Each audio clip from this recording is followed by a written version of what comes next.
ராமேஸ்வரத்தில் கணவருடன் சாலையில் நடந்து சென்ற பெண்ணுக்கு பாலியல் தொல்லை கொடுத்ததாக புகார் எழுப்பப்பட்டிருக்கிறது. விவரங்களோடு செய்தியாளர் விஸ்வநாதன் இணைந்திருக்கிறார்.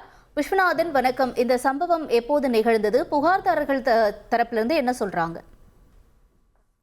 ராமேஸ்வரம் அடுத்த மல்லிகா நகர் பகுதியை சேர்ந்த தம்பதிகள் தங்கள் வீட்டுக்கு தேவையான அத்தியாவசிய பொருட்களை வாங்கி கொண்டு தங்கள் பகுதியில் உள்ள வீட்டுக்கு சாலையை நடந்து சென்றுருக்காங்க.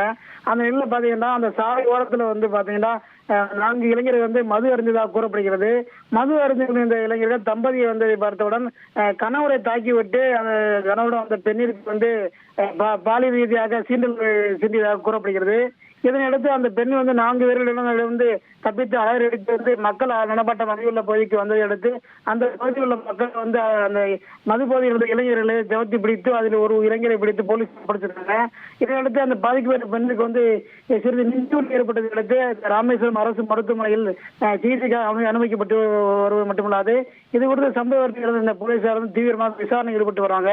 மேலும் பாத்தீங்கன்னா ராமேஸ்வரம் தீவு பகுதியுமே சமீப காலமாக குற்றச்செயலின் கூடாரமாக மாறி வருது. கள்ளத்தொகை மது விற்பனை, கஞ்சா விற்பனை அதிக அளவில் நடைபெற்று வருவதனால இளைஞர் அவருடைய தடம் மாறி இந்த மாதிரி குற்றச்செயல்களில் அதிகமாக ஈடுபட்டுறாங்க.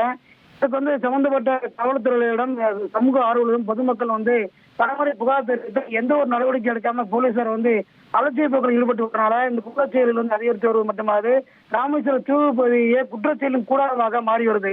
இதற்கு சம்பந்தப்பட்ட உயர் அதிகாரிகள் உரிய நடவடிக்கை எடுத்து குற்றச்செயலின் கூடாரமாக மாறி வரும் தீவு பகுதியை நல்நிலைமை கொண்டு வர வேணும்னு பொதுமக்கள் மற்றும் சமூக ஆர்வலர்கள் கோரிக்கை கொடுத்திருக்காங்க. தகவல்களுக்கு நன்றி விஸ்வநாதன். இனி செல்லும் இடமெல்லாம் செய்தி. தந்தை டிவியின் வாட்ஸ்அப் சேனலை ஃபாலோ பண்ணினா செல்ல இருக்கும் இடமெல்லாம் செய்தி.